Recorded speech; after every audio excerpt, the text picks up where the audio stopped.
suis heureuse de vous accueillir au nom d'Hervé Lemoine pour la suite de notre cycle de conférences sur les enjeux des matériaux. Alors, pour ceux qui étaient là, nous avons vu récemment l'art de dorer à la feuille, en menuiserie en siège. Et aujourd'hui, nous allons voir l'art de la laque ou l'art des laques, puisqu'il y a une multiple manière de laquer les biens. Et on vous demande de ne pas faire trop les ponts, puisque le mardi 23 mai, donc entre le pont de l'Ascension et le pont de la Pentecôte, il y aura une très belle double conférence sur l'or et l'argent par Michel Bimbenet-Privat, qui vient de sortir un énorme ouvrage pour le Louvre, et Rémi Verlet, qui vient de sortir un dictionnaire des orfèvres du 19e siècle et 20e siècle. Donc la thématique aujourd'hui, elle a été pensée en fait à la suite de notre exposition Le Chic, où nous avons pu voir un tas d'artisanat tout au long de l'année dernière, et donc on continue à défiler le fil. Nous voici pour une séance qui va apporter des dialogues, qui va nous apporter surtout des découvertes de toutes ces manières d'ennoblir les surfaces et donc de laquer selon les techniques traditionnelles japonaises, selon les techniques françaises et européennes du vernis Martin, et puis aussi de voir toutes les évolutions qui ont eu lieu jusqu'à nos jours. Alors, je présente en premier Nicolas Pinon. Bonjour. Nicolas Pinon, vous êtes diplômé en ébénisterie à l'école Boulle. Vous avez découvert la laque végétale à la fin de vos études lors d'une conférence. Exactement. Et puis, vous vous êtes formé à Paris, à l'atelier Brugier. Et puis, vous êtes parti au Japon pour apprendre auprès du maître Nagatoshi Onishi. Bonne prononciation. Voilà. Qui était ancien professeur à l'école des Beaux-Arts de Tokyo. Exactement. C'est ça? Alors, j'ai mes anti-sèches, évidemment. En 2017, vous avez ouvert votre atelier dans le quartier. Donc, c'est dans le quartier du Faubourg Saint-Antoine. Oui, dans le 11e arrondissement, oui. Et puis, vous avez développé votre activité, surtout autour de cette activité millénaire que vous allez nous présenter. Voilà. Tout de suite. Je vous laisse la parole. Bonsoir à toutes et à tous. Merci d'être là aussi nombreux. C'est impressionnant. Voilà. À l'automne 2022, j'ai eu la chance de pouvoir faire un voyage de 3 mois au Japon qui a été accompagné par la fondation Bettencourt dans un programme de recherche et de développement technique là-bas. Et donc voilà, je vais vous faire une petite présentation de mon voyage, de ce que j'ai découvert là-bas, un peu de mes problématiques de recherche par rapport à un savoir-faire asiatique, non pas que je rencontre en France, mais beaucoup de questions que je me pose vis-à-vis des artisans japonais et de la technique.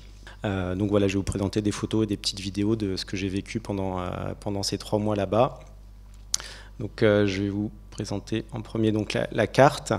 Ce voyage s'est fait principalement sur l'île principale avec 2 postes principaux qui ont été Chiba, qui est là où se trouve mon maître qui m'a accueilli pendant 2 mois, et la ville de Kyoto où j'ai eu la chance de pouvoir résider pendant 1 mois à la Villa Kujoyama pour continuer mes recherches.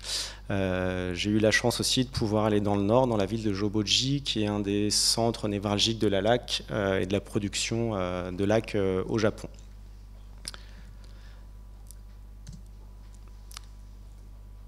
Donc ici vous avez un champ d'arbres à laque donc dans cette région de Joboji, et cet arbre il va devoir attendre entre 10 et 20 ans pour pouvoir récolter cette sève. Et de cet arbre, on va en récolter à peu près 200, voire même 300 grammes. Et cet arbre, ensuite, il va être coupé parce que sur une saison, on va un peu dire qu'on va le saigner en fait à blanc. On va récolter toute cette sève. Et l'arbre, en fait, derrière, il ne va plus pouvoir en donner parce que l'arbre, il est complètement scarifié.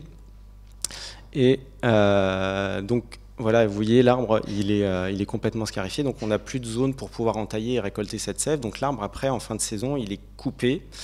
Mais en fait, pour les Japonais, la récolte de la laque, c'est en fait une culture. C'est une culture qui va durer très longtemps, qui va durer entre 15 et 20 ans. Mais en fait, ils ont développé un système de nursery où en fait, ils vont faire pousser ces arbres et par un système de parcelles où ils vont donc récolter chaque année sur une parcelle. Donc à la fin de chaque saison, ils vont couper cette parcelle et ils vont replanter de jeunes arbres qui auront 3 ou 4 ans et ils vont attendre encore une dizaine d'années avant de récolter. Il se pose une problématique au Japon, c'est de planter, attendre 15 ans, 20 ans et de couper. Pour eux, ça fait partie de la culture, mais avant des arbres, en fait, il y en avait partout. Sauf que là, en fait, au Japon, là, c'est devenu une culture et donc ils vont devoir, ils réfléchissent à d'autres méthodologies pour récolter et peut-être garder l'arbre plus longtemps, récolter plus jeune. Donc là, je vais vous montrer un arbre qui a déjà été récolté. Donc vous voyez, en fait, cette écorce qui s'est écartée, en fait, c'est des précédentes récoltes. Et en fait, ils ont laissé l'arbre à l'abandon après avoir récolté une saison, mais ils ne l'ont pas coupé. Et l'arbre, en fait, a continué de grandir. Donc sur cette zone-là, de chaque côté, l'arbre a gardé son écorce et la sève a continué de monter. Et l'arbre n'est pas mort, il a continué de pousser.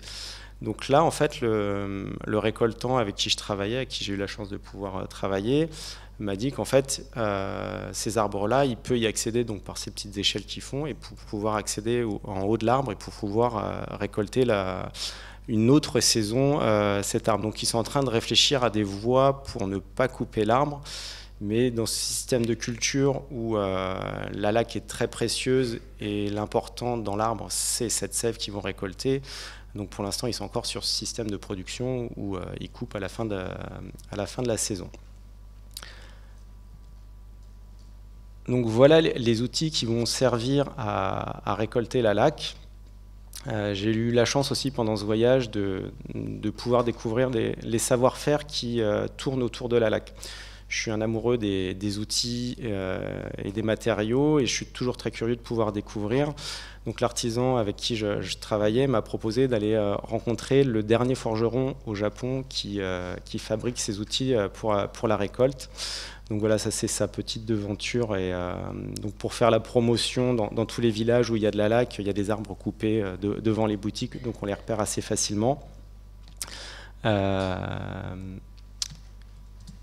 Donc voilà, il s'appelle Nakahata-san, il a 80 ans et donc voilà, c'est le dernier à forger les outils pour la récolte de la laque.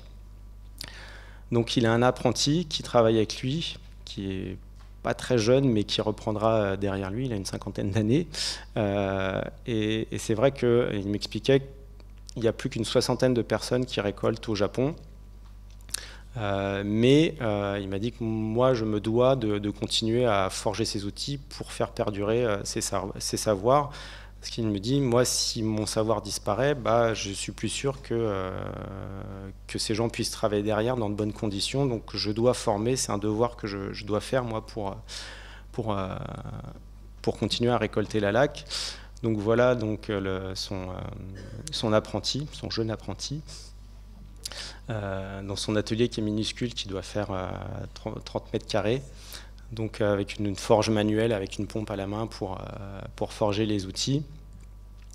Donc il garde un savoir-faire de forge avec des plis, donc il va y avoir le tranchant qui est conservé, qui va être plus dur que le reste de la lame de coupe. Et voilà les outils finis. Alors j'ai une particularité comme 3 autres Japonais là-bas, c'est que je suis gaucher. Et il m'expliquait qu'en fait, on était, en rigolant, qu'on n'était que 4 au monde à avoir des outils de gaucher parce que les 56 autres sont droitiers et qu'on est très peu à avoir des outils de gaucher. Donc il me dit, je fabrique pour ces 3 artisans des outils de gaucher, mais tu es le 4e à m'en demander. Donc il m'a dit, j'ai dégoté ça dans des stocks qu'ils gardent. Mais voilà, ça me faisait un petit peu rire de me dire qu'on est 4 au monde à avoir ces outils pour gaucher. Mais voilà, ça fait partie de la culture et les récoltants au Japon, les 60 qui sont dispersés sur tout le pays, viennent le rencontrer pour choisir leurs outils parce qu'en fait on a l'impression que c'est juste une gouge, mais en fait dans les techniques il y a vraiment une particularité dans le geste et dans l'entaille qu'on va faire pour récolter. Donc je vais vous parler de la fabrication de la laque. et d'une entreprise donc, qui se trouve à Kyoto, avec qui je collabore depuis pas mal d'années, qui est l'entreprise Tsutsumi. Donc ce qu'il faut savoir, c'est qu'il n'y a pas d'usine de fabrication de lac. Chaque vendeur en fait transforme sa laque et donc la reçoit et va la transformer. Donc là, c'est ce que vous voyez, c'est vraiment ce qui va sortir de l'arbre, et juste par filtrage, on va avoir ce qu'on appelle la laque brute. Donc la laque qui sert à faire toutes les préparations et les laques dites raffinées. Et donc juste par incorporation de fibres de coton et par centrifugage, donc on va avoir cette laque qui va sortir et qui va être nettoyée. Mais il y a vraiment zéro transformation dans ce processus. Par exemple, là c'est de la laque noire qui est en préparation et c'est une réaction chimique avec de l'oxyde de fer. Les couleurs, elles, sont obtenues par mélange avec un pigment. Donc on broie le pigment dans la laque et par un mélange de plusieurs minutes à plusieurs heures pour certaines laques, on va obtenir ces laques colorées qui à la base étaient avec des pigments naturels. Souvent on connaît le rouge et le noir, donc le rouge est fait à partir de cinabre.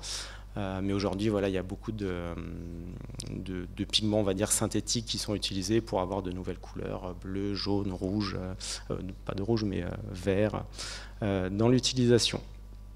Donc c'est quelqu'un avec qui je collabore depuis maintenant 6 ans et qui, par exemple, m'a aidé dans le développement d'une laque qu'on a créée avec un designer qui s'appelle Dimitri Linka, qui est là ce soir. Et donc en fait, je suis souvent en recherche de comment amener ce matériau vers d'autres choses. Et en fait, c'est un jeune qui reprend aussi l'entreprise familiale et qui est très ouvert en fait aux nouvelles choses. Ils sont en demande parce qu'ils savent que c'est un métier millénaire, mais si on ne le renouvelle pas, en fait, je ne dis pas qu'il va mourir, mais il faut aussi apporter de nouvelles choses pour aider dans le développement et surtout à conserver cette matière.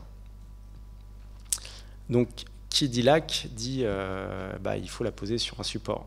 Donc, j'ai eu la chance de pouvoir aussi aller dans une ville qui s'appelle Yamanaka Onsen, qui est une ville de l'Ouest, où il y a une grande tradition de tournage sur bois et de lac. Et donc, vous voyez, là, j'ai même pu expérimenter le tournage.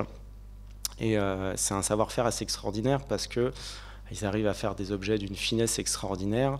Et par exemple, dans cette école, un enseignant m'a montré comment on obtient juste par pression sur le bois, comment juste obtenir des motifs. Vous voyez, donc là, l'objet va s'arrêter et ces motifs sont juste créés par l'appui de l'outil sur le bois.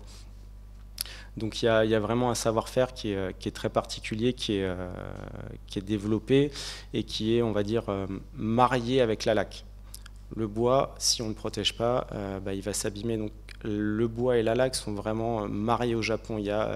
C'est rare qu'il y ait un artisan qui ne travaille que le bois et qu'il n'y ait pas des laqueurs dans la ville ou à côté. Il y a vraiment cet accompagnement entre artisans pour fabriquer des supports et avoir des objets laqués.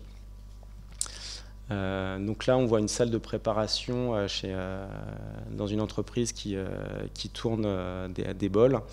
Donc voilà, les pièces sont prédécoupées et séchées pendant plusieurs mois dans des greniers. Donc il y a des stocks incroyables de pièces préparées. Et donc ensuite, ils vont tourner les pièces. La jeune demoiselle là, qui est sur la photo m'a fait la démonstration, j'ai pas les images, mais d'un bol en fait qui est transparent. Ils arrivent à obtenir des pièces d'une telle finesse qu'on voit à travers. Ils font quasiment 1 millimètre d'épaisseur et on peut voir à travers. Donc ce que je vous expliquais, c'est que donc, la laque et souvent le tournage sur bois sont un peu mariés, et il y a des entreprises en fait qui ont tout sous le même toit. Donc souvent ce sont des entreprises de laque qui ont développé le côté fabrication des supports, et donc cette entreprise qui est dans le nord du pays, donc à côté qui est à Joboji, laque et produit ces pièces. Donc ils ont formé un jeune tourneur qui fabrique leurs pièces. Et donc ensuite, ils vont les laquer. Et un peu la spécificité de cette entreprise, c'est qu'elle ne travaille que de la laque de la région de Joboji.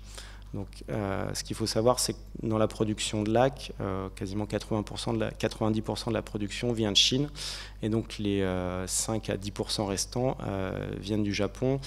Et eux, voilà, ils sont spécialisés et ils revendiquent le fait de laquer des objets avec de la laque qui vient de la région on va dire à moins de 30 km de là où se trouve l'entreprise.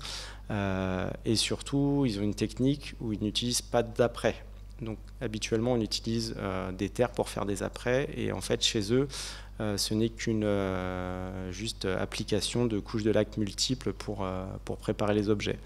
Mais comme ils disent que cette laque vient du Japon, elle est qualitativement un peu supérieure, et disent que ça suffit à remplacer les apprêts. Dans le métier de laqueur, donc il y a des gens qui vont préparer les bases, il y a des gens qui vont laquer, et même dans les techniques de laque, certains artisans ne vont effectuer que certaines tâches, dont un artisan qui fait ce qu'on appelle l'uwanuri, qui est l'application de la dernière couche. Donc c'est un artisan qui ne va pas faire les apprêts, les enduits, il ne va faire que des couches de laque, et surtout des couches de laque qui ne vont pas être reprises derrière. Donc c'est une technique particulière qui demande du savoir-faire, et des artisans sont spécialisés. Donc ça, c'est l'atelier. Donc c'est vraiment l'endroit où il va laquer. Donc il a juste ce petit coin, donc vous allez le voir en position pour travailler. Donc pour vous montrer que c'est pas très grand. Et derrière lui, il a ce qu'on appelle, nous, un fourreau ou moureau, qui est une armoire de séchage. Ce qu'il faut savoir, c'est que la laque va sécher par contact de l'air et de l'humidité, et on a besoin d'avoir au moins 70% d'humidité, 65-70, pour que ça puisse sécher. Et comme ça sèche lentement, en fait, on doit mettre les objets dans des armoires de séchage pour que ça soit à l'abri de la poussière et que ça puisse sécher. Alors, au Japon, ils ont l'avantage d'avoir ces 70% dans l'air tout le temps. Donc c'est un avantage, même des fois plus, donc c'est bien. À Paris, pour moi, c'est un petit peu plus compliqué parce qu'on est aux alentours de 40.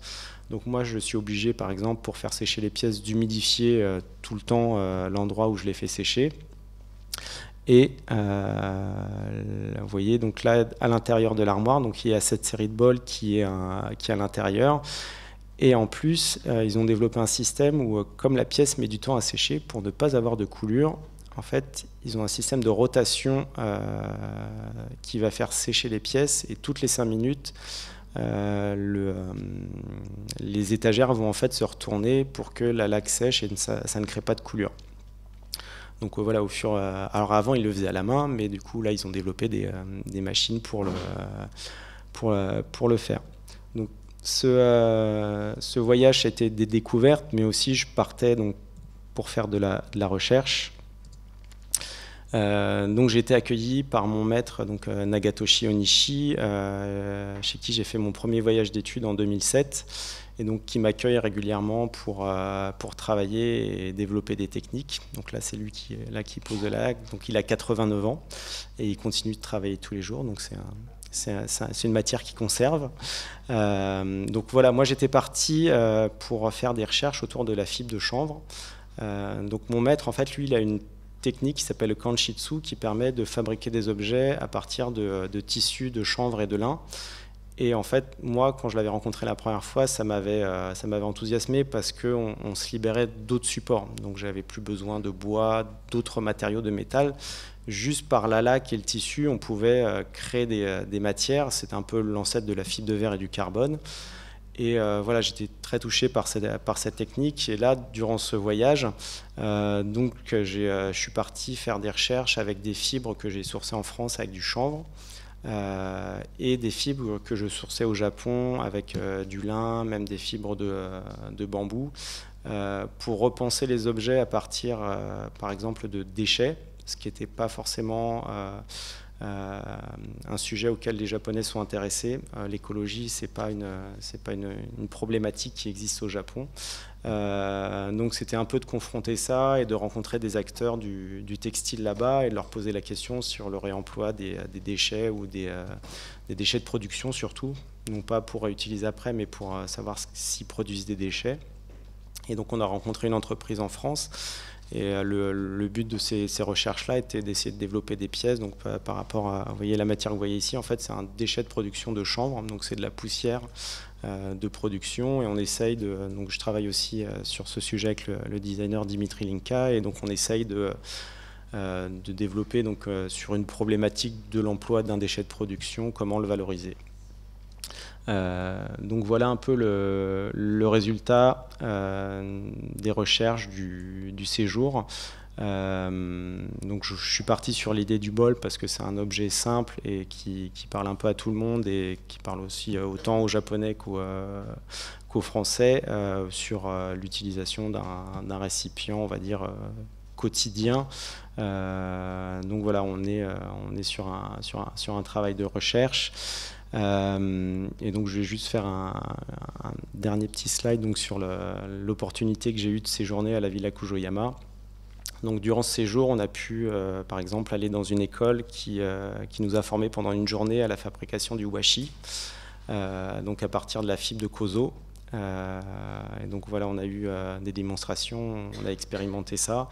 Et donc ça a été un vrai support, moi, technique de rencontre, parce que durant cette résidence, en fait, il y a une équipe qui est là pour aider aussi les gens qui font de la recherche à rencontrer des artisans, pouvoir expérimenter et essayer de développer de nouveaux projets.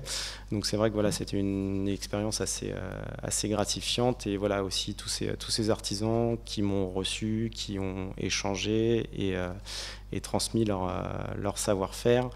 Je découvre aujourd'hui un petit peu plus facilement beaucoup de choses, par exemple par les réseaux sociaux, ou parce qu'il y a une jeune génération qui a aussi envie d'échanger et un peu non plus d'être, je dis pas renfermée comme l'était une certaine génération qui n'était pas très ouverte aux étrangers, mais de pouvoir découvrir et de faire découvrir aux gens aussi leur savoir-faire.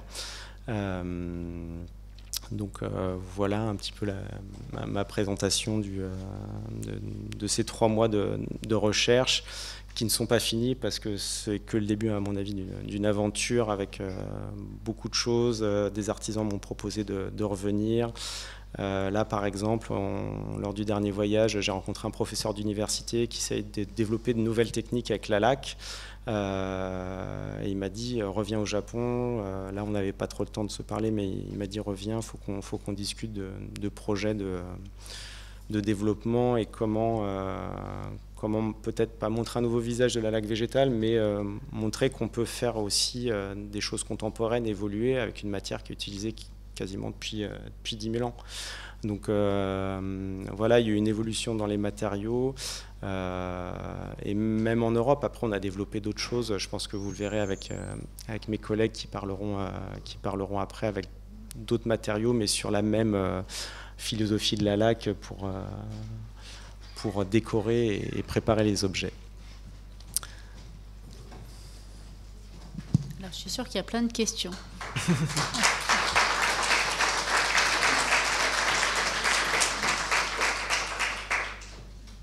Quel est le nom de l'arbre, s'il vous plaît? Alors, le nom de l'arbre, le nom latin est Rhus verniciflua. Ici, en France, en fait, on va l'appeler arbre à laque ou laquier.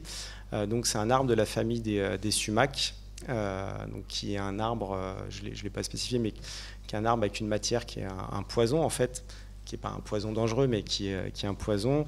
Et en fait, tout simplement, au Japon, il va être appelé urushi, qui est en fait le nom de la matière. Donc, l'arbre et la matière vont porter le même nom. Merci beaucoup. J'avais une question. Vous avez dit que vous avez travaillé avec Dimitri Linka. Il me semble que vous avez laqué un radiateur. Et alors, c'est ça ou pas? Non? Oui. Et comment est-ce qu'on applique de la laque sur un objet qui peut passer du chaud au froid? Enfin, est-ce qu'il y a des problématiques particulières ou... Alors, donc ce projet avec Dimitri Linka était un projet de recherche pour un concours. Et en fait, dans ce projet de recherche, on a essayé de montrer un autre visage de la laque et jusqu'où on pouvait aller. On est vraiment là dans la recherche pure et on essaye de pousser le matériau jusqu'à, je dis pas ses limites, mais presque. En fait, la laque, elle a des qualités assez extraordinaires.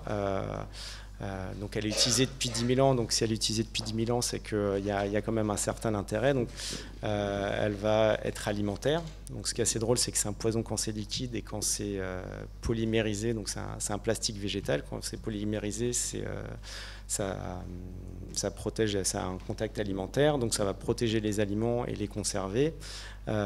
Et ça a une autre qualité, c'est que ça résiste plutôt assez bien à la chaleur. Donc c'est un plastique donc, qui va résister à peu près jusqu'à 100-150 degrés. Donc en fait, quand on a créé le projet et que j'ai eu cette discussion avec Dimitri, lui m'a apporté tout de suite cette idée, est-ce qu'on pourrait en faire un radiateur? Alors moi qui étais un peu pas conservateur sur l'idée de l'utilisation, mais je ne me voyais pas pousser aussi loin la matière. Je lui ai dit, écoute, j'en sais rien, faut qu'on essaye. Je ne garantis pas le résultat, mais on va essayer.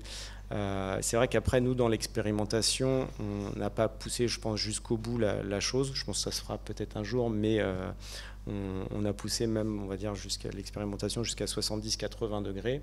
Pour l'instant, on a des plutôt bons retours, mais on a des objets qui n'ont que 4 ans, 5 ans, donc on ne sait pas encore si l'objet, lui, va être pérenne donc dans l'utilisation d'un radiateur plus de 10 ans, où on sait qu'avec un contact très prolongé avec la chaleur, la laque perd un peu de ses qualités, mais pour l'instant, on ne sait pas encore jusqu'où va aller l'objet, donc on est dans la recherche et l'expérimentation.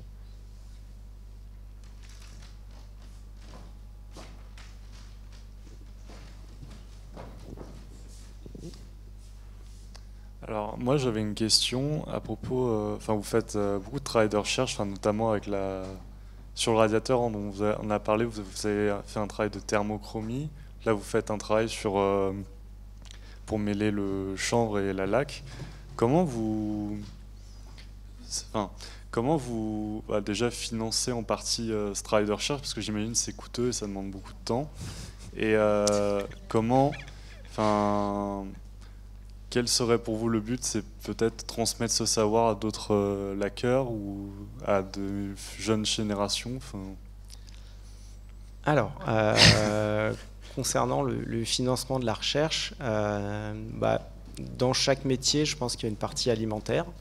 Et j'en ai une. En fait, moi, par exemple, dans l'activité d'atelier, je ne fais pas que de la recherche. La recherche doit représenter peut-être 10%, 15% grand maximum, peut-être des fois plus. Après, les journées ne font que 24 heures, c'est un petit peu court. Mais c'est vrai que par exemple, dans l'atelier, je fabrique et aussi donc, je restaure un petit peu. Donc, sur ces activités que je finance, moi, la recherche. Après, j'ai la chance aussi d'être accompagné par des fondations. Donc, suite au prix Bettencourt qu'on a eu en 2020, on a reçu un financement pour développer des projets.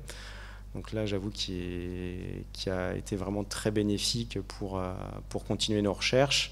Et par une autre fondation qui est la fondation Banque Populaire, qui accompagne aussi un projet de développement et de recherche au Japon, donc d'apprentissage de techniques pour ensuite revenir à Paris et essayer de développer des choses. Donc j'ai fait un premier voyage avec eux en 2019. Là, je repars la semaine prochaine pour un nouveau voyage d'études que je devais faire en 2020 avant le Covid, et du coup, il va se faire cette année. Donc voilà, j'essaye aussi de faire financer ces recherches, parce que des fois ça prend beaucoup de temps, la laque prend beaucoup de temps et le résultat n'est pas tout le temps là. Je pense par exemple pour la thermochromie, je suis sûr que j'arriverai peut-être à un résultat dans 3-4 ans. On a déjà eu un résultat, mais on a envie de pousser plus loin, et voilà, ça prend du temps, de l'argent, mais quand on a cette envie, on s'arrange pour travailler un peu plus pour pouvoir financer cette partie recherche, mais qui est tellement épanouissante qu'en fait, je dis pas que le sacrifice vaut la peine, mais voilà, c'est ça aussi qui me pousse moi dans mon métier. Et j'ai répondu à toutes les questions. Autre question? Ah oui. Je voulais savoir, même si je sais que tes bols du coup n'ont pas 3000 ans, est-ce que la laque permet de conserver et de protéger tes bols faits en matière organique aussi bien que ceux faits en bois? Pardon, pour tes bols faits en matière organique. Ouais. Est-ce que la laque permet de les protéger et les conserver autant que ceux faits en bois? Alors, Le problème du bois, lui, c'est que il risque de s'altérer avec le temps et l'utilisation. Il va y avoir forcément une étape, soit on le laisse sur une étagère et il va vieillir, mais le fait de le recouvrir avec une laque va le faire durer beaucoup plus longtemps. On sait par exemple dans les fouilles, avec les objets les plus anciens, les objets qui ont plusieurs milliers d'années, souvent c'est le support lui qui a souffert, et les traces de laque en fait sont même, je dis pas quasiment intactes, mais la laque n'a pas souffert. Elle s'est juste, par exemple, sur les bols en bois, on sait que c'est la fente du bois qui va faire que la laque se craque.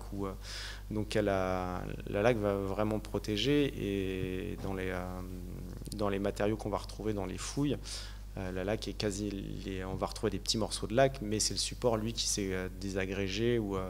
Donc c'est vrai qu'ils disent que la laque peut résister des centaines, voire des milliers d'années. Donc c'est vraiment un polymère qui, quand il est sec, il n'y a rien qui va le détruire, mais qui est très résistant. Et le bol au chanvre, il va tenir aussi longtemps ou pas? Tant que, alors en fait, l'avantage du chanvre, c'est que c'est une matière qui est plus inerte que le bois et qui va moins réagir aux contraintes, on va dire, climatiques, et le fait, par exemple, de mettre du chaud. Donc les objets qui sont en tissu, la technique avait été beaucoup utilisée, par exemple, pour fabriquer des statues de temple qui permettaient d'avoir des gros volumes sans avoir besoin de sculpter, coller, et on pouvait répliquer les objets de manière plus importante avec cette technique. Et les objets, ce que ça va craindre, c'est les chocs, mais c'est une matière aussi qui est restaurable. Donc on remet de la fibre, on remet de la laque, et on va faire un petit pansement, et ça va tenir.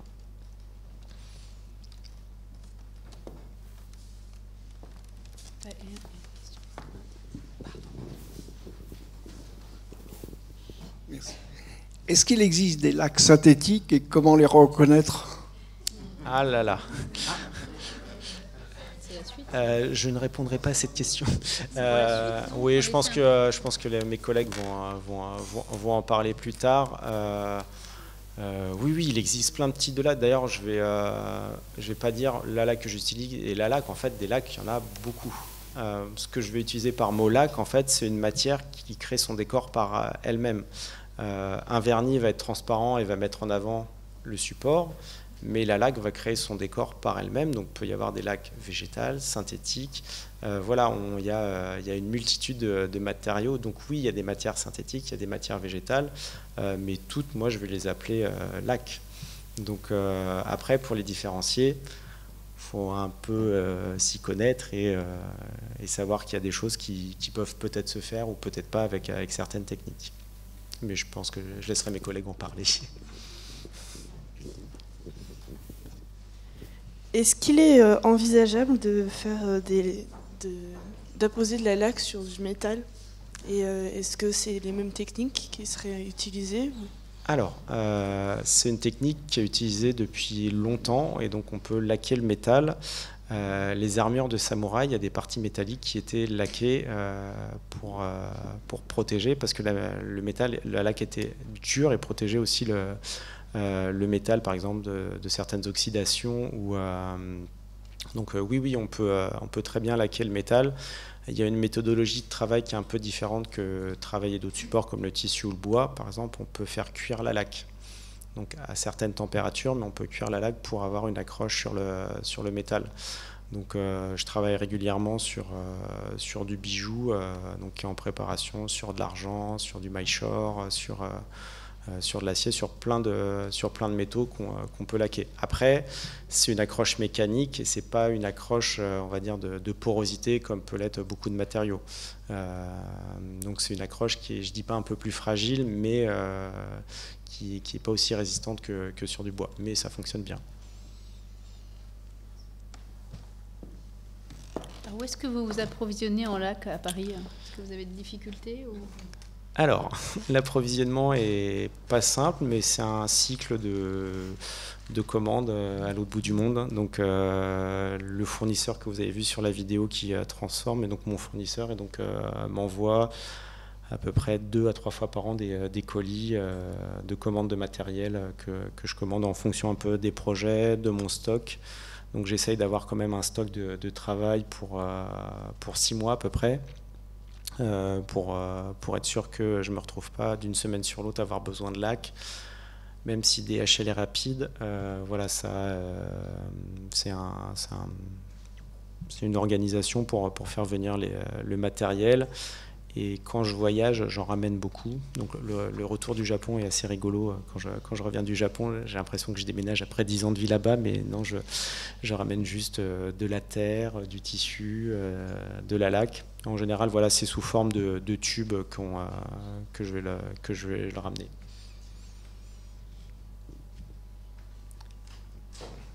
Une dernière question. Ouais. Est-ce que vous ramenez la laque nature ou est-ce qu'elle est déjà colorée ou est-ce que c'est vous qui faites les mélanges? Alors, bonne question. Tout va dépendre un peu des projets que j'ai en route. Si c'est potentiellement un projet que je vais devoir reproduire, en général, je commande à mon fournisseur qui, lui, a les machines pour préparer. Moi, la machine pour préparer, c'est ça. Ou souvent des mains de stagiaires qui viennent m'aider à l'atelier, qui, j'avoue, sont assez bénéfiques, mais mes poignets les remercient. Donc en fait, voilà, les couleurs, soit je vais les commander, soit je vais les préparer, tout dépend un peu des projets. Quand c'est des petites quantités, c'est sûr que je vais les préparer, mais dès que je vais avoir besoin de plus de 200, 300, 400, 500 grammes, ou que c'est des gros projets ou des choses que je vais devoir reproduire, je laisse faire ça à mon fournisseur qui lui a les machines. D'accord, merci.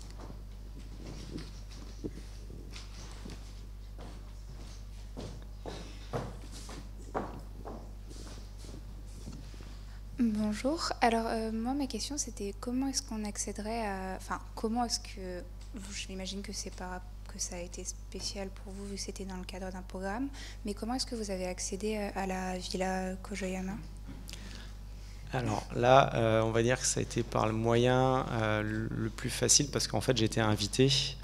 Et en fait, c'est dans le cadre d'un partenariat avec la Fondation Bettencourt, dont je suis lauréat. Et en fait, ils ont créé un programme, comme c'est le plus gros financeur de la Villa Kojoyama.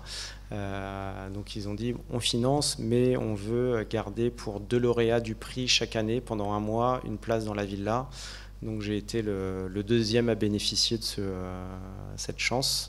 Donc voilà, je les remercie pour cette opportunité. Mais sinon, après, c'est un dossier à déposer pour faire une résidence qui, elle, va être plus longue. En fait, moi, c'était on va dire que c'était le petit bonus du voyage de pouvoir résider là-bas pendant 1 mois. Et d'avoir l'appui technique de la villa et un peu aussi de sa renommée pour contacter des gens et être reçu. Donc voilà, après, là, on a candidaté pour la résidence l'année prochaine, donc avec le designer en binôme, donc pour continuer nos recherches encore sur le chanvre. Donc voilà, on attend la réponse là pour d'ici l'été. Vous êtes prêts pour la suite ? Alors, présentation de nos nouveaux laqueurs. Thibaut Bazio, vous êtes laqueur et enseignant à l'École nationale supérieure des arts appliqués et des métiers d'art. Et des métiers d'art Olivier de Serres. Vous êtes président de l'association LAC et vous avez participé à de nombreuses expositions à Paris et en province. C'est toujours bon ? C'est parfait. Voilà, au Japon aussi. Et vous avez reçu le prix Japan Painter Makers Association. C'est bon ? À Kanazawa, au Japon. Depuis 2017, vous vous êtes établi dans le Val-de-Loire à Saumur. Vous avez fait le plaisir de venir en train ou en voiture. Et vous avez ouvert une galerie Esprit Lac où vous exposez votre travail et celui d'autres laqueurs. Ça marche ? À Saumur, dans le Val-de-Loire. À Saumur. Oui. Alors, Isabelle, vous êtes formée à l'ENSAMA et vous avez ouvert votre atelier à Colombes en 1981. Vous vous êtes engagée dans la LAC de création et vous avez enseigné à partir de 1999 à l'ENSAMA et vous avez initié un cours dans lequel on apprend les 3 types de lac. Avec eux. Voilà. vous avez remporté un grand prix de la Triennale de Kanazawa en 2005. Et vous étiez la première laqueuse occidentale à le recevoir. Et donc, vous parcourez le monde depuis 25 ans au profit de votre passion et de votre métier. Oui. C'est ça? Martine Ray, vous êtes artiste laqueuse spécialisée en lac végétal, urushi. Donc, vous allez nous expliquer ce que c'est. Vous êtes ancienne de l'école des arts appliqués, donc hébétier d'art ou pas? Non, de Paris. Et vous avez découvert et appris les techniques de la laque japonaise pendant vos études à Kyoto. Vous êtes créatrice d'objets en laque et vous explorez aujourd'hui le potentiel de la laque végétale. Vous avez été résidente à la Villa Kojuyama aussi en 2018 et vous allez nous raconter ce que vous avez exploré, j'imagine. Et vous avez développé de nouvelles techniques dont je vais vous laisser prononcer le nom. Urushi Nagashi. Voilà. Des territoires poétiques apparaissent dans votre œuvre et donc vous allez tout nous raconter tous les trois. Je vous laisse la parole. Eh bien, bonjour à tous, merci d'être présents. Merci à Nicolas pour cette introduction sur l'univers de l'Asie. Donc bien sûr, la laque, même en tant que Français, nous avons un rapport avec l'Asie, puisqu'effectivement, les techniques, pour beaucoup, sont issues du bassin asiatique. Ce qui était intéressant de noter, c'est qu'effectivement, comme on a commencé à l'aborder, tout le moins Nicolas l'a abordé, la laque, c'est la laque. À savoir que la stratification de vernis, teinté, coloré, va se retrouver dans toutes les techniques de laque. Il y avait une question intéressante, effectivement, des laques synthétiques. Pour nous, la laque, c'est la laque. On fait de la laque. Après, effectivement, elle n'aura pas le même aspect, la même finition et la même utilité. Je présente, à côté du titre, une laque de Jean-Pierre Bousquet, qui, lui, s'inscrit dans cette dynamisme, effectivement, d'utilisation de laque synthétique contemporaine, plutôt dans une idée de décoration. Le point commun entre nous trois, c'est l'école Olivier de Serres, où nous avons enseigné tous les trois. J'enseigne toujours d'ailleurs, je crois. Et l'idée, quand Isabelle Emmerich a repris le poste, c'était cette idée justement d'ouvrir sur les techniques de laque. Jean-Pierre Bousquet a été mon professeur. Le mien aussi. Celui de Martine, c'est merveilleux. Mais il n'enseignait effectivement que, je dirais, une petite partie de la laque, à savoir les nitrocellulosiques, qui étaient de la peinture pour carrosserie, qui naît pendant l'entre-deux-guerres, justement pour recouvrir les kilomètres de nouvelles automobiles produites, en recherchant cette idée aussi de protection. La laque, donc effectivement, c'est la laque, on va stratifier avec des vernis, des pigments et des colorants. L'intérêt dans lequel on s'inscrit notamment à l'école, ça va être aussi la réflexion profonde de savoir à quoi on prépare nos étudiants vers l'avenir. La réflexion du métier d'art, bien sûr, propre et profonde, mais aussi à savoir dans un univers contemporain, à savoir demain, la laque, comment va-t-elle s'exprimer? Un travail lent et minutieux, confronté en permanence à une société qui est de plus en plus folle de vitesse. C'est aussi une contrainte énorme. Savoir quel produit utiliser pour quel type de création. Et la création, je pense, c'est ce qui nous lie complètement, tous les trois, et qu'on essaye de faire transpirer au travers de notre enseignement. Moi, je suis résolument tourné dans la création contemporaine, essentiellement tableau, donc je me définis plus comme artiste que comme artisan d'art. J'utilise notamment, suite à une réflexion profonde avec Isabelle Emmerich, et les produits plus ou moins nocifs qui ont été en vogue au XXe siècle, à savoir tous les produits qu'on appelle solvantés, à savoir des produits qui sont fabriqués par l'industrie, qui ont été, pour beaucoup, dans l'idée de concurrencer et de recouvrir des surfaces, jusqu'à cet état d'idée de surface brillante. Le jeu a été d'utiliser forcément l'industrie, puisque, comme l'a souligné Nicolas, la laque végétale est produite essentiellement en Asie, très méconnue en Europe, et surtout très méconnue au niveau de la technicité. Pour recouvrir je viens de le dire, des kilomètres de carrosserie, il fallait inventer des nouveaux produits. Donc on a inventé effectivement des produits, notamment la cosmétique l'utilise beaucoup. Les vernis à ongles sont en fait des nitrocellulosiques, à savoir des peintures à la base pour carrosserie, qui sont extrêmement nocives. C'est interdit quasiment maintenant dans la carrosserie. Nous avons donc commencé à regarder un peu... Sauf les vernis à ongles. Alors les vernis à ongles, c'est un cas particulier, puisqu'effectivement, vous avez remarqué quand vous prenez du solvant, le vernis se refond. C'est la seule peinture, le seul vernis qui va refondre en permanence. Le gros défaut, c'est que le solvant, c'est du toluen, qui est un produit chimique qui est de plus en plus interdit dans l'industrie. Après, vous continuerez à mettre ou pas du vernis à ongles. Ça ne me regarde plus. La réflexion qu'on a menée avec Isabelle Emmerich était pour les produits du XXe siècle, puisque le cursus de l'école tenait, en la personne d'Isabelle, à imaginer un cursus où on puisse voir les différentes technicité de la laque, entre les laques asiatiques, ancestrales, et puis les produits extrêmement contemporains, en passant par le vernis Martin. Cette idée était effectivement, moi, plutôt spécialisée dans les produits chimiques du XXe siècle, à savoir comment pouvions-nous évoluer par rapport à ça, sachant que ces produits, à terme, vont être interdits par rapport à toutes les notions écologiques.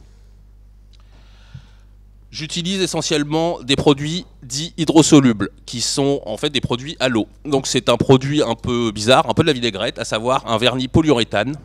C'est un peu barbare comme nom. Le polyuréthane est un produit qui est un vernis qui polymérise, qui donc au regard de la laque végétale, c'est la version chimique. C'est-à-dire qu'on va inclure comme une résine un durcisseur dans ce vernis, et en 8 heures à 20 degrés, c'est sec. Le gros problème, c'est que ce sont essentiellement des produits solvantés, donc avec des produits qui ne sont pas bons pour la santé, pas bons pour l'environnement. Donc on a commencé, l'Europe, pas moi, l'Europe, a commencé à réfléchir pour faire progresser toute l'industrie, et surtout voir comment on allait pouvoir sortir de cette problématique de solvants. Donc certaines firmes, en l'occurrence une firme italienne qui s'appelle ICA, Industria Chimica Adriatica, je suis désolé, je ne suis pas très italien.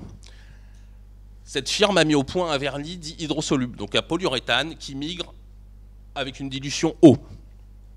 Ça, c'est le premier point.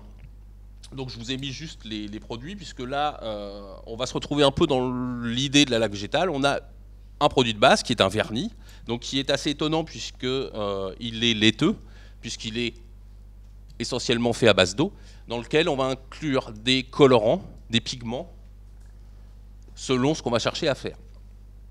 L'idée, c'est effectivement de, au fur et à mesure, enlever toute cette problématique chimique et technique. Mais le deuxième effet intéressant, je parle juste de REACH, effectivement, qui est un acronyme.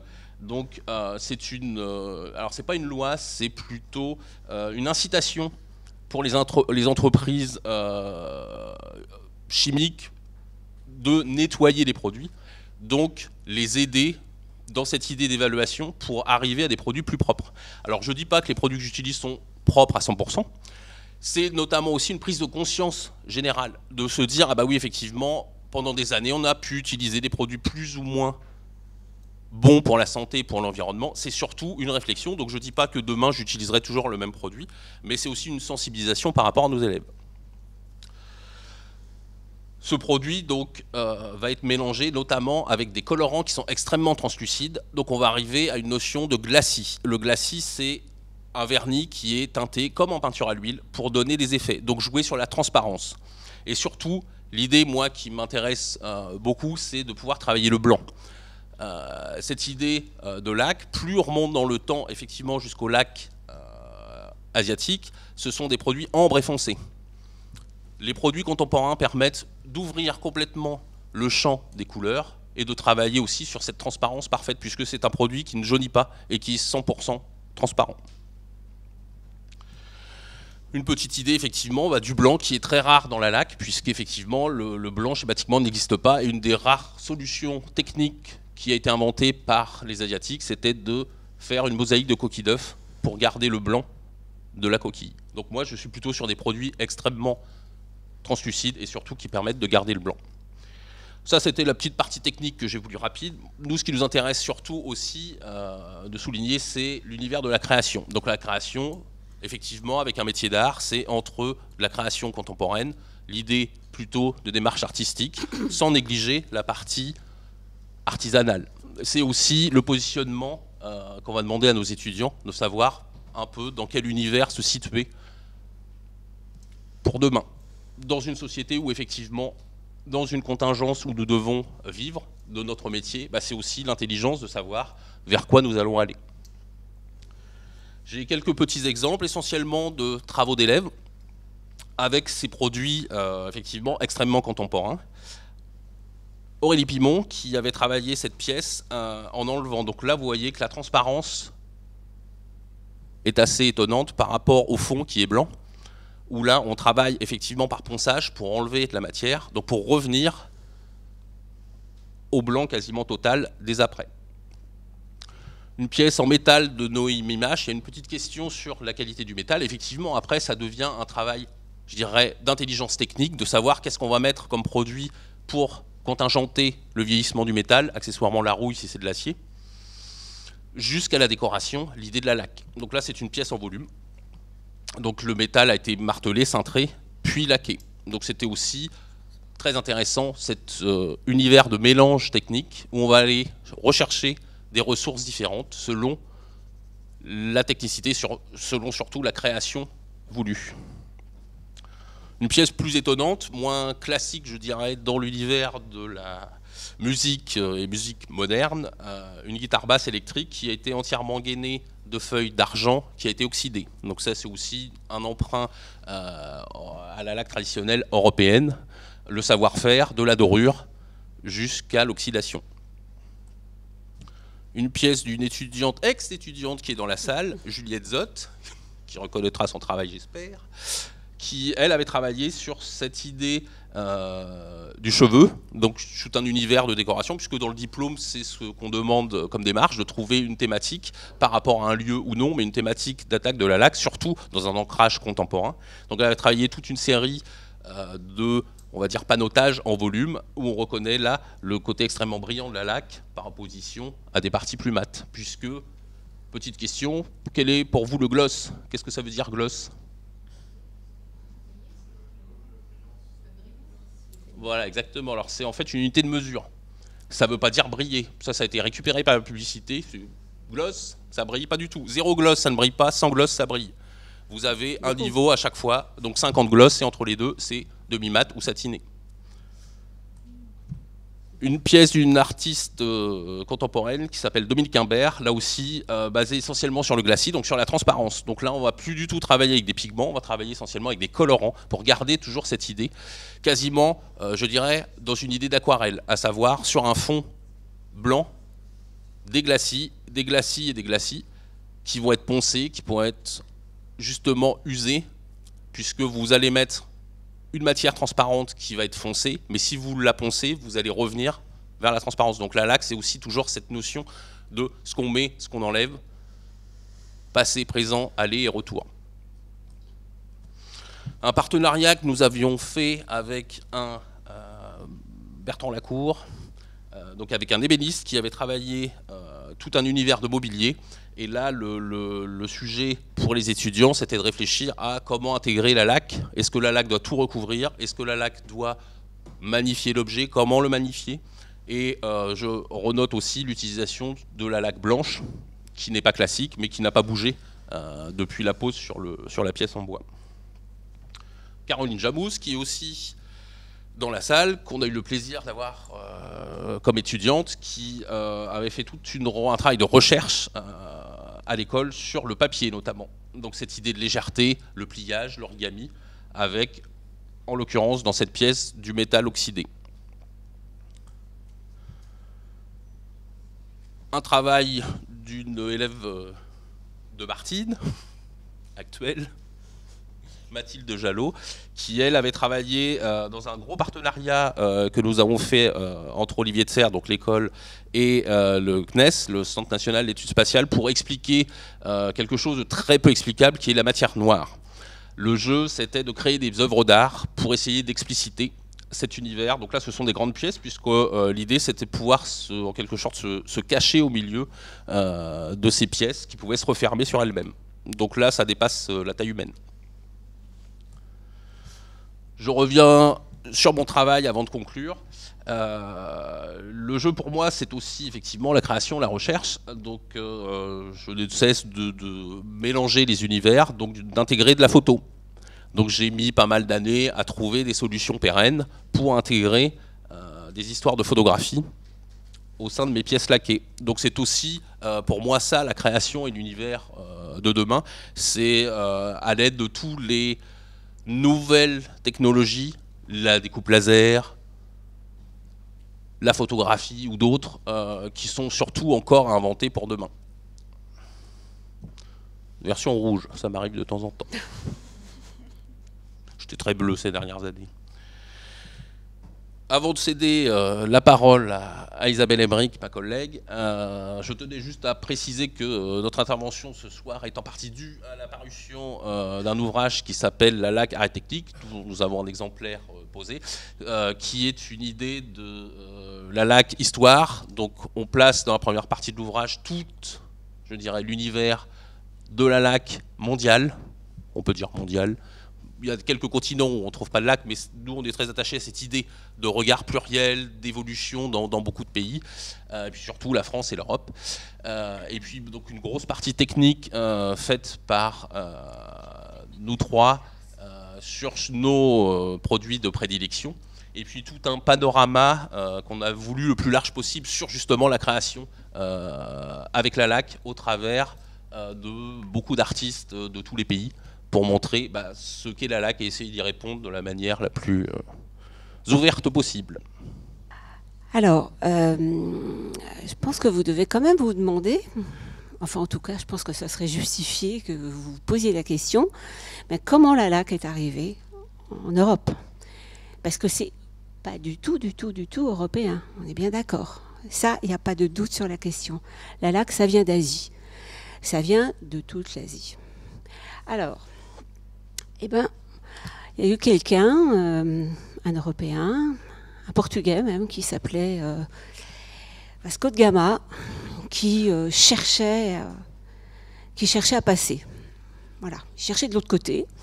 Et puis à un moment, il est passé, en effet, et il a découvert les Indes. Il a débarqué à Goa et à Calicut. Là, on est en 1498. Et il initie la circumnavigation.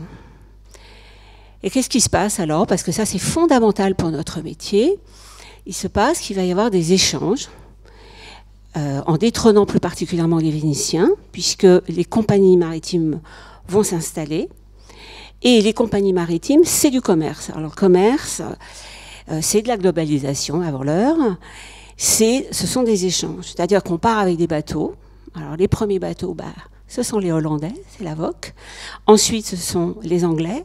Et puis un peu plus derrière, les Français, parce qu'on est toujours un peu derrière. Bon, bref, dans les bateaux partent des objets manufacturés, reviennent des objets, des matières, des choses extraordinaires. Alors il y a du thé, il y a de la soie, il y a de la céramique, de la porcelaine, entre autres, et puis il y a un peu de laque.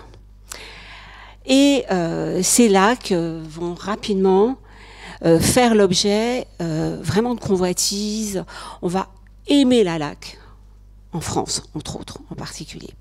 Et ce qui va se passer, c'est que en Asie, on va fabriquer des objets plus particulièrement pour ce marché-là. Parce que c'est important de répondre à la demande, parce qu'elle est de plus en plus forte, elle est de plus en plus importante. Il y a un engouement pour la laque, un peu qu'on peut vivre aujourd'hui peut-être, hein, voilà.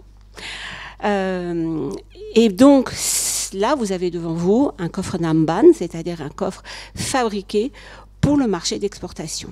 Alors, ce n'est pas un objet qui est mieux ou moins bien, c'est un objet qui est fait pour l'exportation, qui va répondre d'ailleurs à des besoins plus particulièrement occidentaux. Alors, il est particulièrement, il est très beau, hein, celui-ci. mais il va être particulièrement, ça va valoir très cher. Et ce qui va se passer, c'est qu'évidemment, surtout après la fermeture du Japon, hein, qui va se fermer pour 2 siècles, et ben, ces objets vont être de plus en plus prisés.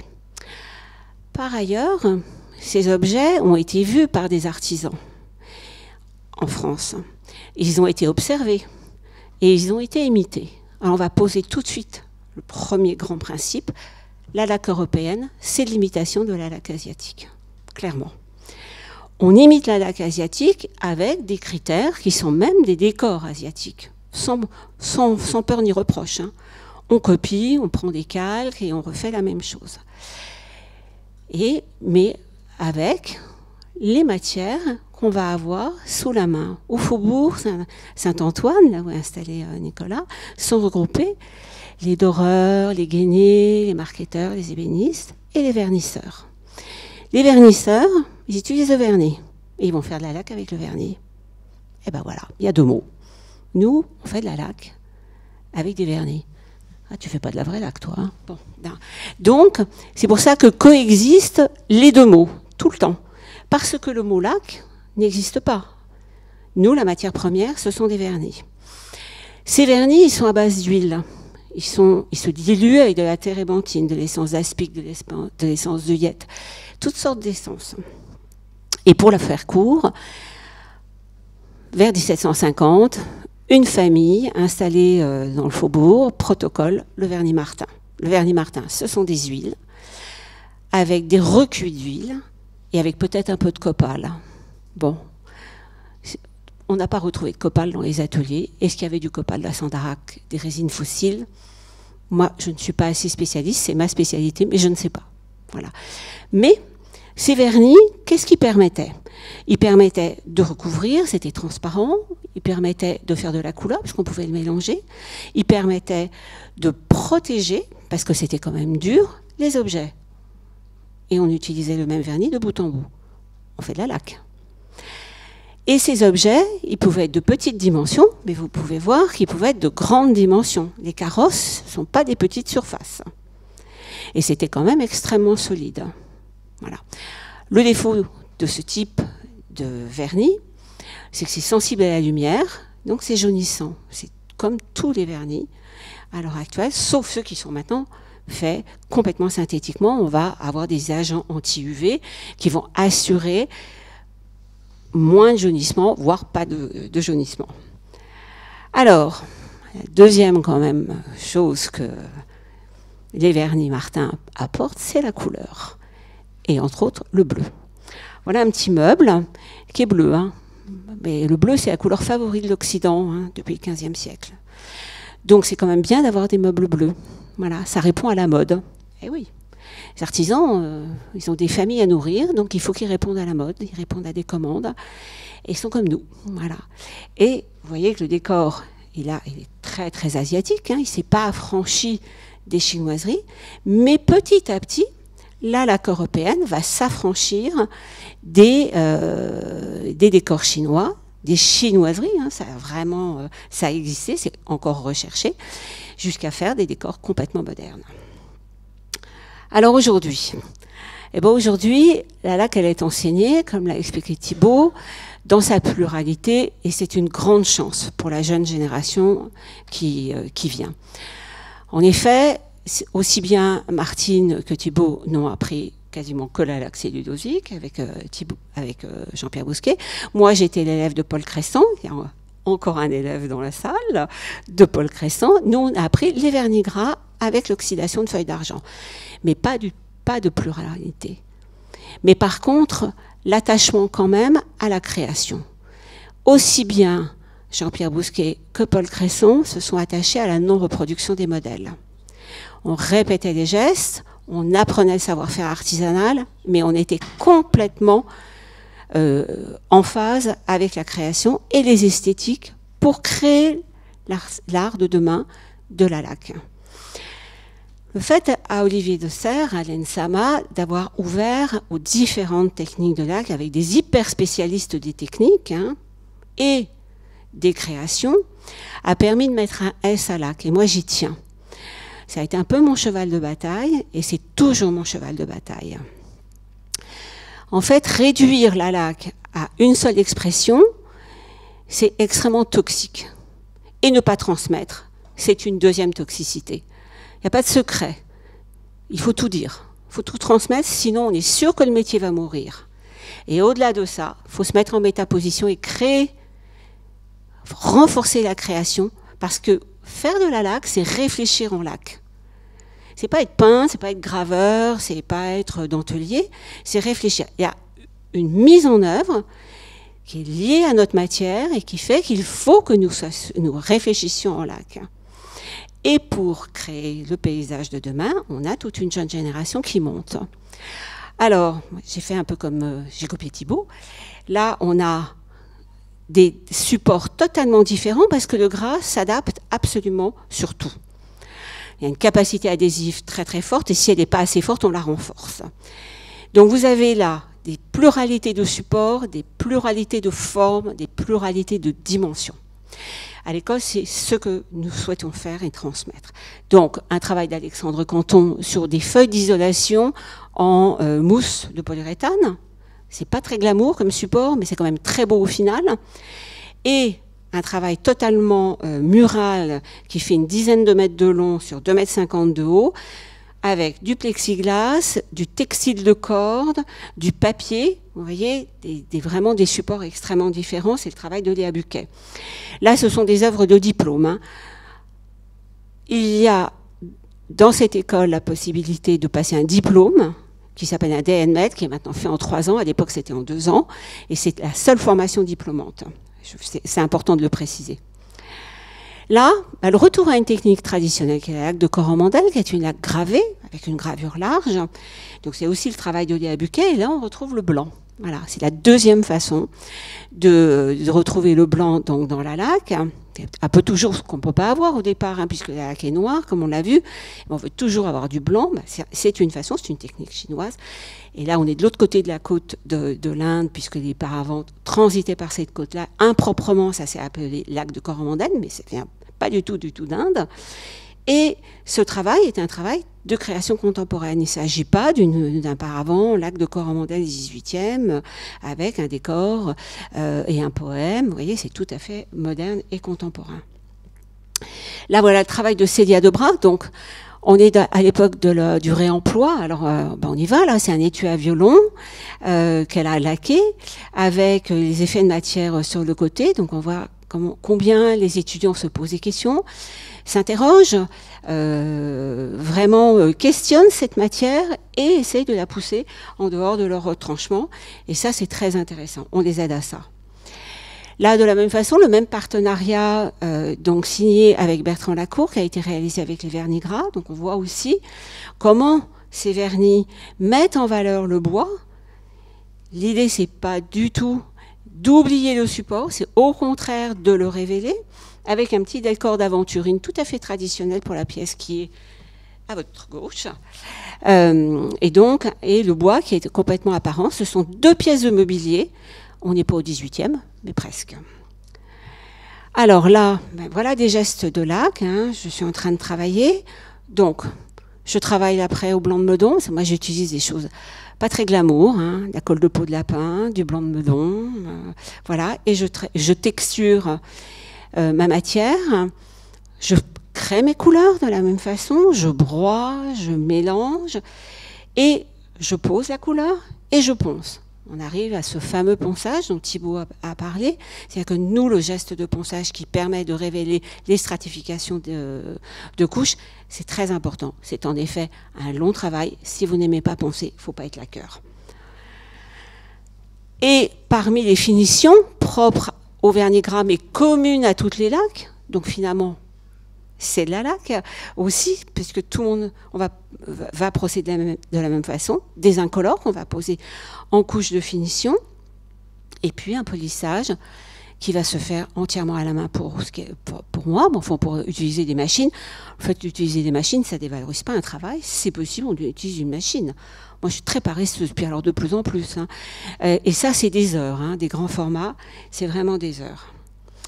Alors, moi, dans l'aventure de ma vie, j'ai été nommée maître d'art en 2006 et j'ai eu la chance d'avoir comme élève Marie Laroussière qui m'a succédé à l'école. Donc, j'ai vraiment tout transmis. Et elle s'intéresse au patrimoine musical et elle va laquer les clavecins. On n'est pas au 18e, mais voilà un clavecin moderne qu'elle fabrique. Le clavecin est fabriqué par Guillaume Finaz, qui est lui-même élève de maître d'art, et elle va laquer le couvercle, donc avec des bleus, parce que voilà, on va appuyer là où on est. Nous, on a une petite différence notable. C'est de moins en moins vrai d'ailleurs, parce que les Japonais s'acharnent à vouloir du bleu, ils l'ont eu. Et à droite, une belle création, donc corail, qui n'est pas encore montée. Alors quant à moi, moi j'aime bien des pièces de grande envergure. La décoration, ça m'intéresse. Moi j'ai un atelier, j'ai vécu de mon métier, je vis toujours de mon métier.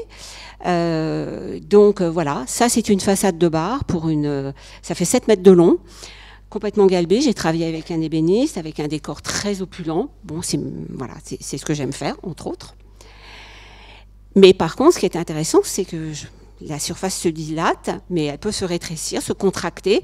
Et ça, c'est 5 pièces qui font 12 sur 12. Et c'est un jeu, en fait, donc, où toute la préciosité du décor peut s'installer. Avec au milieu, le geste que vous avez vu, donc des dripes de Blanc-Meudon, où moi, je trouve intéressant de pouvoir remettre ces couches qui sont des basses couches. Après, c'est pas du tout quelque chose qu'on valorise. Mais là, c'est intéressant de le valoriser avec ce qu'il y a de plus cher dans les métaux, un peu de palladium. Donc, on y est. Voilà, des toutes petites pièces de sculpture. Donc, vous voyez l'échelle, le petit personnage. Vous voyez, c'est une pièce tournée. Donc, c'est pareil. Donc, avec des poudres d'or, des métallisations, du lapis lazuli. On fait avancer les choses sur des petites pièces. Mais on peut aussi laquer du verre, vous voyez. On peut laquer du carton. Les cercles, c'est du carton. C'est vraiment tout à fait possible. On peut laquer des mousses de polyuréthane sculptées, c'est le cas. Donc, ces pièces-là en bois auraient fait une quarantaine de kilos. Là, elles pèsent 2 kilos. Donc, c'est un avantage aussi de pouvoir changer de support. Et on peut laquer de la céramique, c'est le cas, là, la porcelaine. De l'or, puisque là, le cadran Piaget est laqué sur de l'or. Là, on a une marqueterie de coquilles d'œufs pour retrouver le blanc. Mais j'ai travaillé sur un support or. Il y avait quand même 38 grammes d'or recouvert de laque. Ça fait bizarre quand même. Et puis, en dernier, les dernières pièces que je développe, qui sont la confrontation de ce travail de support, parce qu'il ne faut pas oublier que le laqueur a besoin d'un support. De rares exceptions près, on est obligé ou de fabriquer son support ou de travailler sur un support existant. Moi, ce qui m'intéresse en ce moment, justement, c'est que ces couches qui ne sont pas du tout des couches valorisées le deviennent. C'est les parties métalliques que vous voyez, donc qui sont ou d'un or rose ou du palladium, qui sont ce qui pourrait être de l'argent, mais qui n'est pas de l'argent, parce que l'idée c'est que ça ne s'oxyde pas, et que ça se combine, que ça dialogue avec une laque extrêmement précieuse. Voilà. Donc, en fait, moi, je tiens vraiment à vous remercier, parce que si vous êtes là, c'est que la laque vous intéresse, et que vous continuiez à colporter, à continuer notre travail quotidien, passionné, je pense que vous vous en rendez compte, et pluriel, surtout. Voilà. Donc, la laque, ça peut être les laques synthétiques, ça peut être les vernis gras, mais ça peut être aussi les laques végétales. Bon, c'est donc à moi, la doyenne de cette causerie autour de la laque. Merci au Mobilier National de cette invitation. Qu'incombe de terminer ce tour d'horizon avec un S, des ressources de ces matières, ces matériaux, ces techniques réunies autour du vocable laque. Rien de vraiment semblable entre elles, de par leurs origines diverses, tant géographiques que physiques et chimiques, mais tant de points communs. Certes, une surface, mais bien plus une profondeur, un appel des profondeurs même, épiphanie des strates de couches superposées puis poncées, dont on a beaucoup parlé, qui créent, au-delà de leurs origines, tous les potentiels de la laque, des laques, et permet cette profusion d'artistes qui choisissent une ou plusieurs de celles-ci comme médium. Leur richesse singulière permet d'ouvrir des possibles fantastiques en les croisant, en les décoïncidant, comme le dirait François Julien, pour ne pas les figer dans des compartiments art décoratifs, pseudo-japonisants et ou désuets. Et ce que nous venons d'entendre et voir avec Nicolas, Isabelle, Thibault, nous a fait voyager dans le temps passé, présent et l'espace, dans les savoir-faire et l'innovation, et surtout la création. Tous les écarts entre les lacs ne sont pas des différences identitaires, mais bien plutôt des ressources pour cette quête commune de la beauté. J'ai mis des guillemets à beauté. Ce livre auquel nous avons participé arrive à point et devient à sa mesure une encyclopédie de ce que la LAC fut et devient, en devenir, ressource et ouverture, tant il efface les fausses querelles et démolit les chapelles. Aucune ressource n'est exclusive, elle s'ajoute toujours. On va passer maintenant pour donner un aperçu de la vivacité de la création avec la LAC végétale, qui est mon médium. Je commencerai par votre serviteur. Serviteur Re. Ma formation avec la LAC cellulosique, c'est avec Jean-Pierre Bousquet, et elle est essentielle. Et la transmission de la technique qu'il m'a donnée, quasi commune à toutes les LAC, est le fondement de mon travail actuel avec la LAC végétale. Sans elle, je ne serais jamais tombée dans les barils de lac Urushi. L'apprentissage au Japon a été tout aussi déterminant dans l'orientation de mon travail. C'est pourquoi mes recherches se situent dans l'entre-deux, dans l'interstice de deux histoires, deux apprentissages, deux cultures, deux pays, et la LAC végétale nourrit cet intervalle.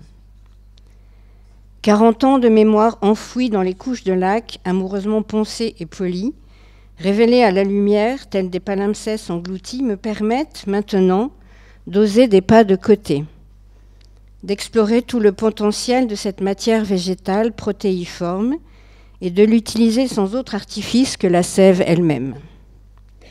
C'est surtout pendant ma résidence à la Villa Kujoyama que j'ai pu m'aventurer sur ces chemins fertiles. Alors effectivement, c'est l'illustration. Là, en premier, c'était un peu pour marquer le seuil de mon arrivée sur le sol japonais, en laquant une liane de glycine sauvage, tel le lien et l'écart entre les deux pays, sortir la LAC des chaumières et tisser mes nouvelles racines.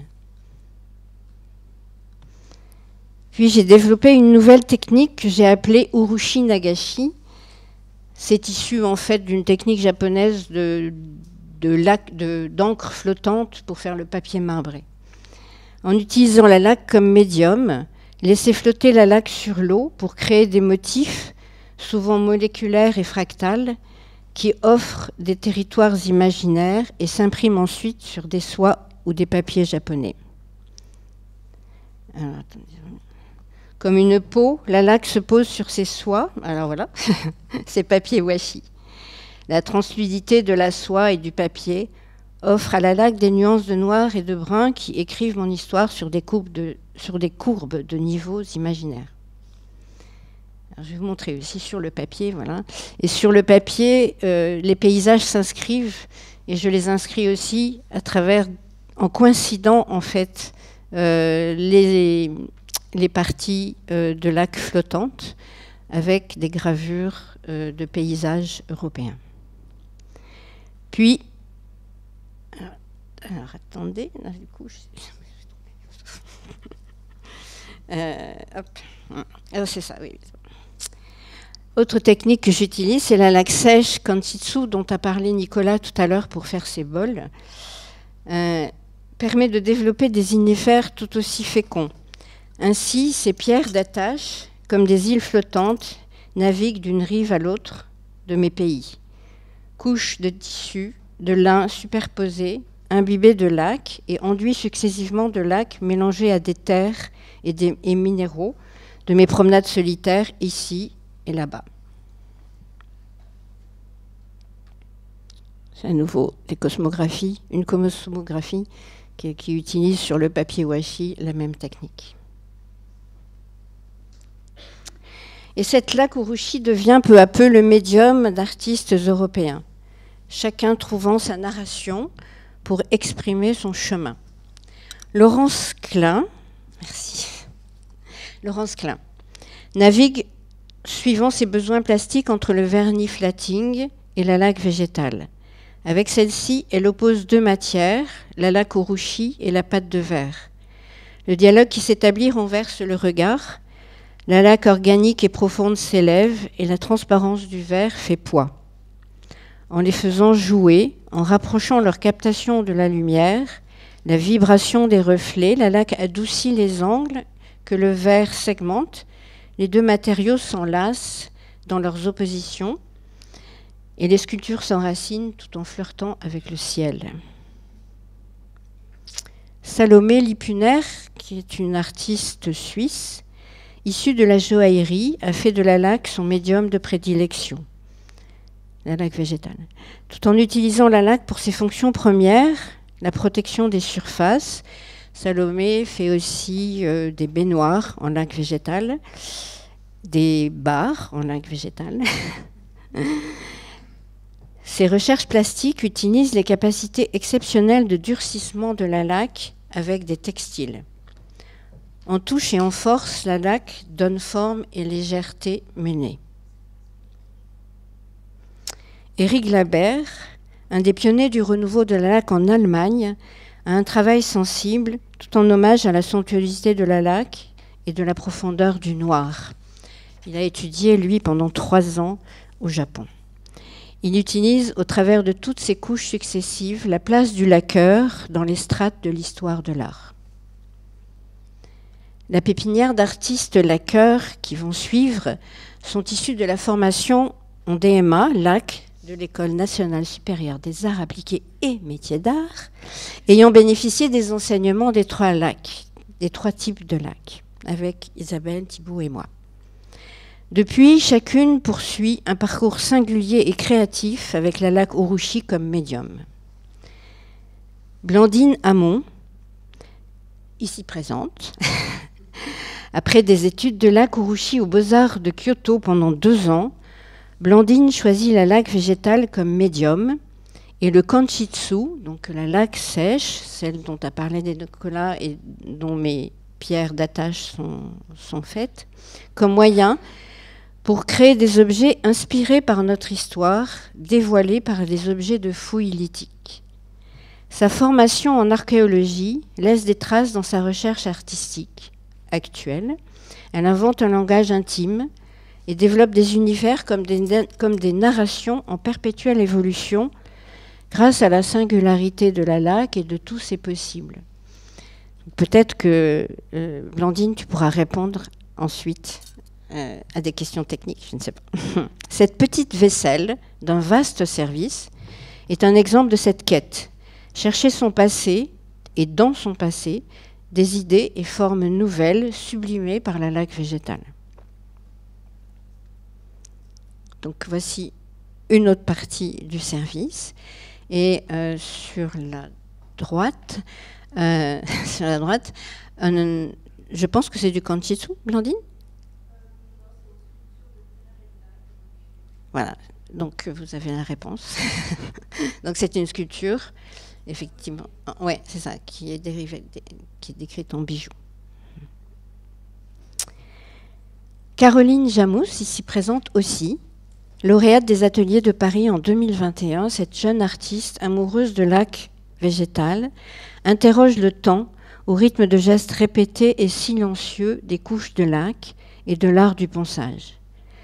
Les objets qu'elle crée et sculpte, puis laque, invitent à revenir au sacré, aux gestes rituels, à l'égrainement du chapelet, la laque devenant purification. Alors, on ne va pas expliquer. Mathilde Jalot, donc Caroline et Mathilde, dont toutes les deux, vous avez pu le constater, utiliser, grâce aux enseignements, des laques différentes. Et Mathilde, qui a fait le projet sur Euclide, avec Euclide, tout comme Caroline, je pense, utilise aussi la laque végétale. Elle est passionnée par le son et la forme du volume sonore. Mathilde Jalot, depuis 2 ans, a choisi le médium urushi, la laque végétale. Osmose, l'objet que vous avez là, est un objet préparatoire et présage de la recherche actuelle de Mathilde. Ces fines couches de papier laqué sur un axe tel un coquillage où l'on entend la mer sont les prémices de plus grandes surfaces sonores sur lesquelles des voiles de laque inscrivent la mémoire réfléchissante des sons. Le travail du ponçage de la surface dévoile ensuite les traces acoustiques révélées par la laque, corps modelés par les résonances. Lucie Damon, ici présente aussi, et qui, j'ai oublié de préciser que Blandine Amon et Lucide Damon sont toutes les deux maintenant enseignantes en laque végétale à l'École nationale des arts appliqués et métiers d'art. Donc Lucie s'est tournée vers la laque végétale pour créer des liens avec ses premiers amours que sont le textile et la chose tissée. En mêlant les techniques, les matières, elle obtient de nouvelles formes et aspects et crée des univers hybrides qui dialoguent et interrogent. Dans cette installation dualité multiple, Lucie donne à voir une interprétation de différentes techniques de tissage où la laque se substitue à la teinture. Tantôt trame, tantôt chaîne, ou même pansement, tel un bourreau, la laque transforme l'œuvre tissée, la questionne par son opacité, sa rigidité, sa sensualité aussi, donne enfin à émerveiller le regard. Sodenashi s'est inspiré d'un vêtement sans manches japonaises que portent les ouvriers, 5 pièces de coton assemblées et soudées par la laque qui donnent une tenue du volume au tissage. La laque substitue des coutures et c'est un retour aux origines d'il y a 8000 ans, ce dont parlait tout à l'heure Nicolas sur la tenue de la laque sur des objets en bois que l'on a retrouvés dans des fouilles à peu près effectivement de 8000 ans. C'est la première fonction de la laque a été à la fois colle et à la fois protection. Enfin, Vivo, c'est une évocation, une sculpture, une évocation comme celle d'un animal curieux et doux, à la fois pour susciter l'étonnement, se questionner sur les techniques et les matières, avec l'opposition de la rigidité et la brillance de la laque et de ce cheveu végétal de crin naturel. La liste n'est pas exhaustive et bien sûr, le temps est compté cependant. Je terminerai juste pour dire la chance inouïe que nous avons, artistes laqueurs, d'avoir une telle matière et de telles possibilités de techniques pour créer. J'ajouterai que nous devons tenir cette chance aussi comme une responsabilité, celle de ne pas se laisser aller dans un confort de savoir-faire et de toujours laisser émerger les possibles et la générosité des lacs pour servir la création.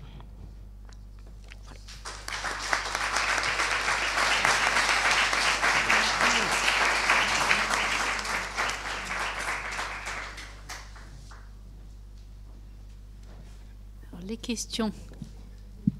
J'en avais une première. Est-ce qu'il y a un renouveau de la laque en ce moment ?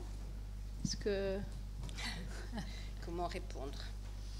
Je pense que oui et non. En fait, c'est une réponse à double tranchant. Je crois qu'il y a toujours eu effectivement une certaine notoriété de la laque, on va dire. Et peut-être que maintenant, grâce effectivement à ce panel de lacs qui sont à disposition, je crois qu'à nouveau la laque a une certaine vigueur, retrouve une certaine vigueur. En tous les cas, nous l'espérons beaucoup. Et effectivement, le fait d'avoir un diplôme de lac, forcément pour nous est fondamental, puisqu'un art enseigné est un art vivant qui continue, comme le montre la majorité des iconographies qu'on vous a montrées, qui sont des travaux d'étudiants. Donc pour nous, c'est vraiment l'avenir. Un art non enseigné est un art qui a tendance à disparaître plus vite. Donc malgré les difficultés lié à beaucoup de contingences, forcément, métier d'art au XXIe siècle, pas forcément évident. Je crois aussi, et ça c'est ce qui nous lie aussi, cette idée de création pour aller chercher plus loin que sans cesse retourner vers le passé, mais surtout se dire, avec ces matériaux multiples, quelle sera la laque de demain? Quels seront les lacs de demain? Quels seront? Bon, c'est la mienne d'abord. La mienne d'abord. Hein.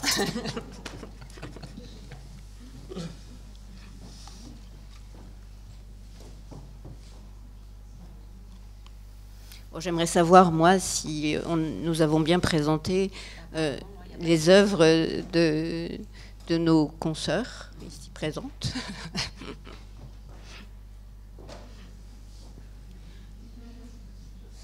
Vous savez tout sur la laque, non? Pas de questions? Vous êtes à sec? Je vous laisse 2 minutes parce qu'il y a toujours des hésitations avant de poser des questions.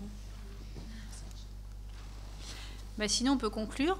J'avais envie de vous dire que l'ensemble des ateliers de nos intervenants sont ouverts lors des GEMA, pour ceux qui veulent les voir dans leur atelier. Les GEMA, ce sont les Journées européennes des métiers d'art. Ça se passe au printemps. Alors la deuxième chose, c'est qu'ils accueillent tous des stages, donc pour ceux qui voudraient mettre en pratique. Et puis, si vous hésitez, si vous avez envie de vous plonger dans la laque, ils sont venus avec des ouvrages qu'ils ont rédigés. Et donc, je crois qu'on peut venir les feuilleter et éventuellement même les acheter et avoir des dédicaces. Donc ça, c'est le 3e bonus de la soirée. Et puis, le dernier, vous avez vu que l'ensemble du monde de la laque est dans cette salle. Donc, vous pouvez même passer commande. Donc, peut-être faites-vous tuyauter vers les différentes œuvres que vous avez vues et leurs auteurs. Voilà. Et je vous souhaite une excellente soirée.